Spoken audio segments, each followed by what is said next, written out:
It's now time for This Week in Retrospect. Here is our Nick Hott.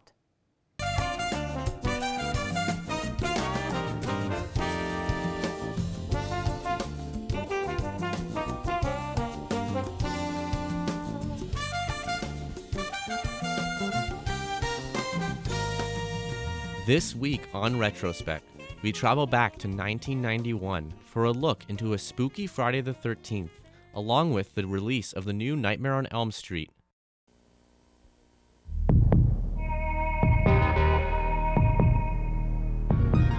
Friday the 13th doesn't come along very often, but when it does,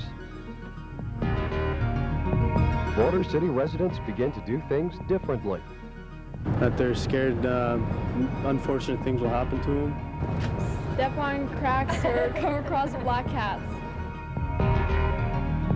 Wendy Hewitt, Upgrader Housing Directorate. It's Friday the 13th. Are you having a weird day? No, so far my day is going pretty smoothly. Nothing too much out of the ordinary has happened so far, and hopefully it'll stay that way.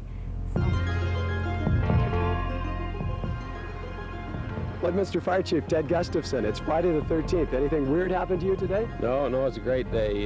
No problems. The sun's shining, nice clear sky and warm weather. It's a great day. Thank you, sir.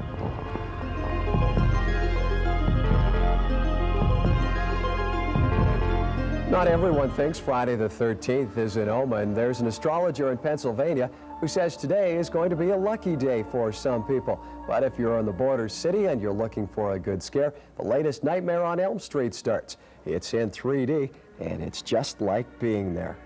Michael Higgins, NewsHour. Next, we jump forward to 1999 for a look into a haunted house constructed and run by students of Holy Rosary High School.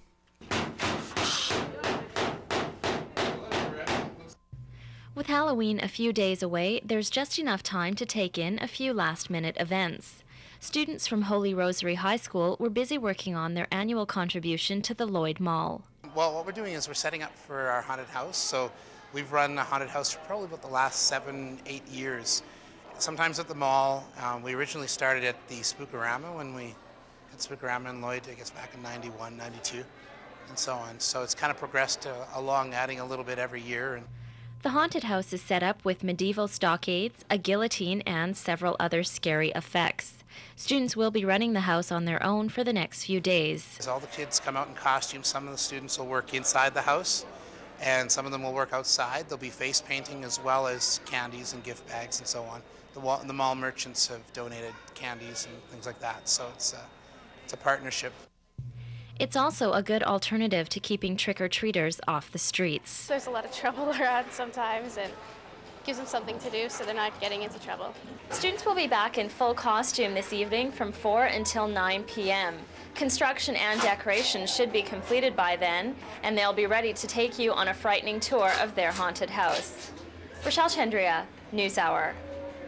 And that's all for this week of Retrospect.